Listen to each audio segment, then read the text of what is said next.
अस्सलाम स्टूडेंट्स, आज हम स्टार्ट करेंगे एक्सरसाइज 2.4।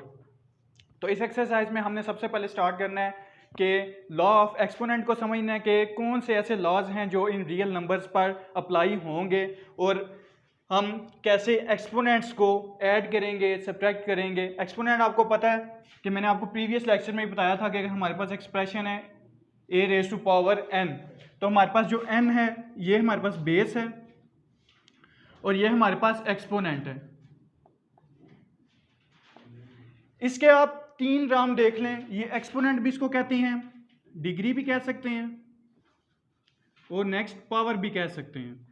ये तीनों नाम इस ए कंपोनेंट के ही हैं। इसको एक्सपोनेंट भी कह सकते हैं, डिग्री भी और पावर भी। इसको हम पढ़ेंगे कैसे हैं, ए रेज़ टू पावर एन या ए की पावर एन। तो एक्सपोनेंट पे देखेंगे हम कि कौन कौन से लॉज अप्लाई हो रहे हैं। तो फर्स्ट लॉ है हमारा कि जब हमारे पास दो जो बेसिस हैं, दो बेसिस आपस में मल्टीप्लाई हो रही हैं और सेम बेसिस हैं, देखें एक्स यहाँ पे भी एक्स, तो जब दो सेम बेसिस होंगी तो उनकी पावर्स जो है हमारे पास ऐड हो जाएंगी। इसकी एग्जांपल देखें, अगर x की पावर 2 है और सेम x की पावर 3 है, देखें बेसिस सेम है तो हमारे पास पावर्स ऐड हो जाएंगी, x2 + 3 आ जाएगा और इसी तरह x की पावर 5 हो जाएगी हमारे पास। नेक्स्ट लॉ है हमारे पास, अगर हमारे पास बेसिस जो है डिफरेंट है लेकिन उनकी पावर जो है वो सेम है। अब देखें इसकी डिग्री m है लेकिन बेसिस जो है वो अलग अलग हैं, एक x है और एक y। तो हमारी जो पावर होगी वो दोनों बेसिस पे कैसे अप्लाई होगी कि फर्स्ट की पावर हम m लिखेंगे और सेकंड बेस की पावर भी m लिखेंगे हम। तो इसकी एग्जांपल देख लें, अगर हमारे पास x और y है और इसकी पावर होल पावर है 3 क्यूब है, तो x का क्यूब लिखेंगे डॉट y का क्यूब। इस तरह नेक्स्ट लॉ की तरफ जाते हैं, पावर टू पावर लॉ। अब देखें x का एक्सपोनेंट जो है वो m है, लेकिन x to raise to power m का होल का एक्सपोनेंट क्या है हमारे पास n। तो जब हमारे पास दो एक्सपोनेंट्स आ जाती हैं सेम बेस की, तो उन दोनों एक्सपोनेंट्स को हम मल्टीप्लाई कर देते हैं।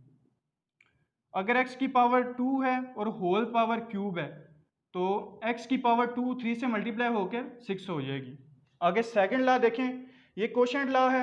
अगर आपके पास डिनोमिनेटर में या न्यूमरेटर में, अब देखें क्वोशंट फॉर्म में है, तो अगर आप डिनोमिनेटर से कोई भी एक्सपोनेंट न्यूमरेटर में लेके जाते हैं तो वो हमारे पास माइनस के साइन की तरह आ जाएगा।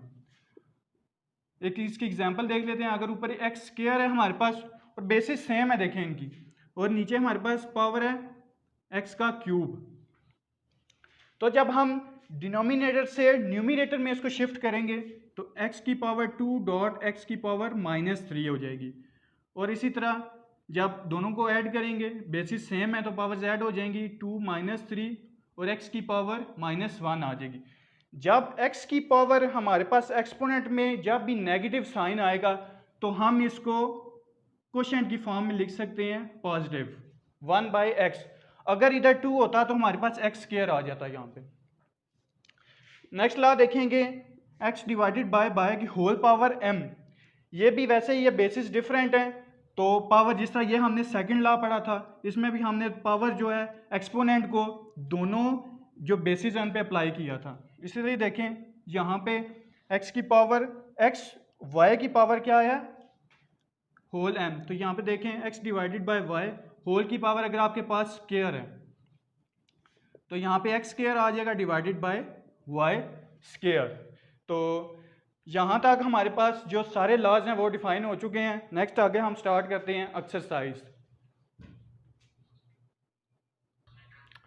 चलें ये आगे हम आते हैं एक्सरसाइज 2.4 की तरफ। तो इसका क्वेश्चन नंबर फर्स्ट है, right the following in exponent form. तो हमने सिर्फ बेसिस को देखना है और इसको एक्सपोनेंट फॉर्म में लिखना है। तो इसका देखें बेसिस कितनी है, सबसे पहले 3 तो एज इट इज आएगा। तो ए देखें हमारे पास कितने हैं बेसिस, 1 2 3 4, बेसिस सेम है तो ए की पावर क्या हो जाएगी 4। यहाँ पे भी बेसिस सेम है, बी 1 2 और 3, तो इसकी पावर बी की पावर क्या आ जाएगी 3 आपके पास। इसी तरह नीचे सी देखें 1 2 3 एंड 4, तो सी की पावर क्या आ जाएगी 4। तो ये हमने एक्सपोनेंट में कन्वर्ट करना, तो हमारा एक्सपोनेंट में कन्वर्ट हो चुका है। आगे नेक्स्ट क्वेश्चन की तरफ आए, simplify the following by using laws of exponent. अब हमने जो रिसेंटली लॉज ऑफ कंपोनेंट्स पढ़े हैं वो हमने यहाँ पे अप्लाई करने हैं। तो मैंने आपको बताया था कि जब भी पावर हमारे पास एक्सपोनेंट की नेगेटिव होगी तो उसको हम क्वोशिएंट फॉर्म में लिखेंगे। तो ये 1/2 का क्यूब हो जाएगा प्लस 1 डिवाइडेड बाय 5, क्योंकि 5 की पावर -1 थी तो ये क्वोशिएंट फॉर्म में आगे पॉजिटिव हो गया एक्सपोनेंट इसका। तो आगे देखें 1 डिवाइडेड बाय 2 का क्यूब किसके इक्वल आएगा 8 के, प्लस 1 डिवाइडेड बाय 5। एलसीएम ले लेते हैं, एलसीएम आपके पास 40 आ जाएगा, 8 5 40। 1 को मल्टीप्लाई करेंगे 5 के साथ तो 5 आएगा, 1 को मल्टीप्लाई करेंगे 8 के साथ तो 8। 5 + 18 13 डिवाइडेड बाय 40, और यही फाइनल आपका आंसर है। नेक्स्ट क्वेश्चन की तरफ आते हैं। Simplify and right your answer in positive exponents. अब जितने भी एक्सपोनेंट्स हैं आंसर में हमारे पास जो एक्सपोनेंट है वो पॉजिटिव आना चाहिए। तो हमारे पास कंडीशन दी हुई है a is not equal to 0 and b is not equal to 0। तो यहाँ पे इसका आंसर सॉल्व करते हैं। अच्छा आगे देखें, अब नीचे a की पावर क्या है हमारे पास 2 और b की पावर क्या है -2। तो इन दोनों बेसिस या इस एक्सप्रेशन को जब ऊपर लेके आएंगे तो इनकी पावर्स के साइंस जो हैं वो चेंज हो जाएंगे। यहाँ पे देखें a2, तो जब नीचे जो डिनोमिनेटर को जब न्यूमिनेटर में शिफ्ट करेंगे तो इसकी पावर जो 2 है वो -2 हो जाएगी। इसी तरह b की पावर -3 एज इट इज रहेगी। जब डिनोमिनेटर से न्यूमिनेटर में शिफ्ट करेंगे तो b की पावर 2 हो जाएगी, स्क्वायर आ जाएगा, पॉजिटिव हो जाएगी। नीचे नेगेटिव थी तो ऊपर जाके हमारे पास पॉजिटिव हो जाएगी। तो आगे देखें, बेसिस सेम है, पावर z हो जाएंगी, a2 - 2 एंड b इसकी भी बेसिस सेम है, दोनों की b है तो पावर्स ऐड हो जाएंगी, -3 + 2। तो ये हमारे पास आ जाएगा a की पावर 0 डॉट b -3 + 2 -1। अब किसी भी वेरिएबल हो या डिजिट हो आपके पास, फर्ज करें आपके पास 5 की पावर 0 आती है, y की पावर 0 आती है, कोई भी वेरिएबल है या कोई भी डिजिट है, जब भी उसकी पावर 0 होगी तो वो हमारे पास 1 के इक्वल आएगा। तो यहाँ पे देखें a की पावर 0 है तो ये आ गया हमारे पास 1 के इक्वल, डॉट b की पावर -1, तो -1 है तो इसको सिंपली हम क्वोशिएंट की फॉर्म में लिख देंगे 1/b, और ये इसका फाइनल आंसर है। आगे देखिए हमारे पास एक एक्सप्रेशन दिया गया हुआ है, इसको भी हमने लॉ ऑफ इंडिसेस के थ्रू सॉल्व करेंगे, सिंप्लीफाई करेंगे। तो इसमें फर्स्ट स्टेप आप देख लें कि जो 8 और 24, 8 1s are 8, 8 3s are 24, इतना तो सॉल्व हो गया। 3l²। अच्छा, जो होल पावर है उसको अभी साइड पे रखते हैं, जो ब्रैकेट्स के अंदर, स्क्वायर ब्रैकेट्स के अंदर जो एक्सप्रेशंस हैं पहले उनको सॉल्व करते हैं। l² था आपके पास, नीचे आप देखें l का एक्सपोनेंट क्या है 1, तो ऊपर लेके आएंगे तो -1 हो जाएगा। इसी तरह m की पावर क्या है 4 है, नीचे क्या है 2, ऊपर जब लेके आएंगे तो -2। n की पावर ऊपर क्या है 3, 5 के ऊपर लेके जाएंगे तो -5। अब देखें होल पावर क्या है इसकी 3 है। अब बेसिस सेम है तो पावर्स को ऐड कर लेंगे, l2 - 1, इसी तरह m4 - 2 एंड 3 - 5 होल की पावर क्यूब। अब देखें 3 एज इट इज रहेगा, l की पावर 1 आ जाएगी, 1 आप लिखें या ना लिखें। अच्छा आगे m4 - 2, m का स्क्वायर, n की पावर 3 - 5 है तो बड़ी वैल्यू के साथ माइनस है तो यहाँ पे -2 आ जाएगा, होल की पावर आपके पास 3। अब जो होल में आपके पास 3 पावर वो सब पे अप्लाई करेंगे। 3 का क्यूब किसके इक्वल आएगा 27 के, सिंपली l का क्यूब। अब देखें m² है तो जब पावर की पावर हम लेते हैं तो वो मल्टीप्लाई हो जाती है, 2 × 3 6, आगे -2 × 3 -6। तो नेक्स्ट स्टेप, माइनस में हमने जब भी आपने आंसर देना है किसी भी एक्सप्रेशन का तो उसमें आपने पॉजिटिव एक्सपोनेंट में देना है। तो ये हमारे पास एक नेगेटिव है तो इसको जब डिनोमिनेटर में शिफ्ट करेंगे तो ये पॉजिटिव हो जाएगा। 27l m⁻⁶ divided by n raise to power 6। तो यही आपका आगे फाइनल आंसर है।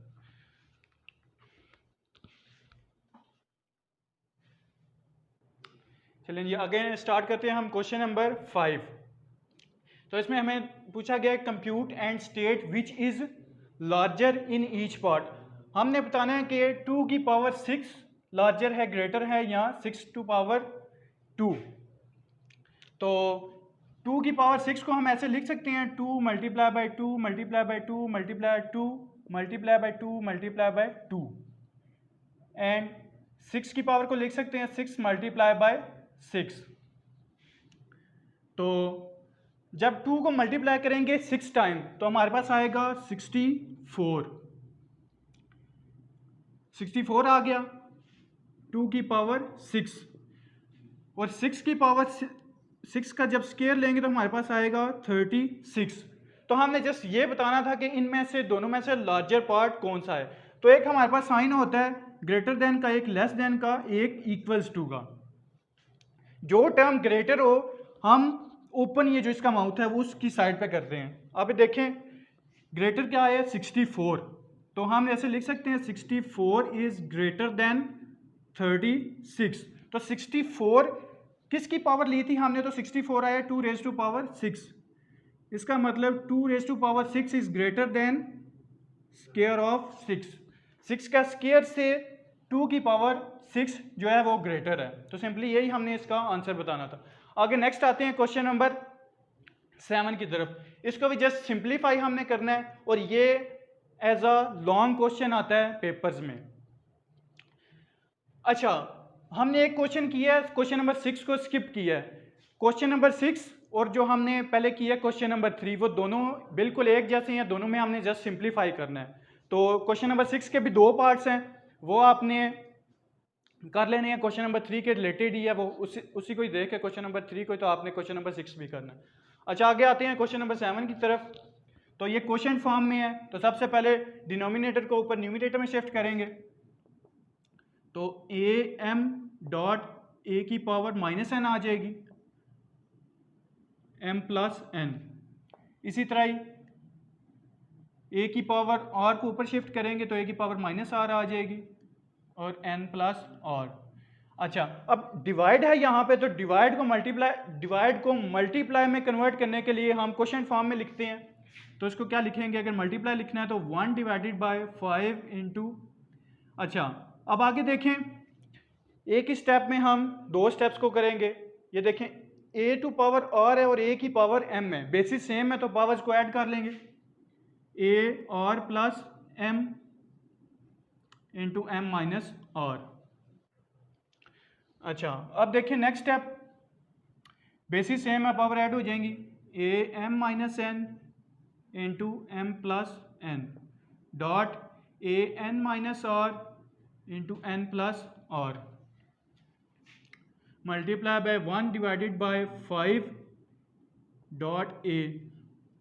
अब पावर्स ए की जो है आपके पास बेस, उसकी 2 पावर्स हैं, तो दोनों पावर्स क्या हो जाएंगी multiply, r plus m into m minus r, इस तरह लिख लेंगे। नेक्स्ट स्टेप में इनको भी इस तरह लिखेंगे, M minus N into M plus N, आगे N minus are into N plus R, 1 divided by 5 dot A are plus M.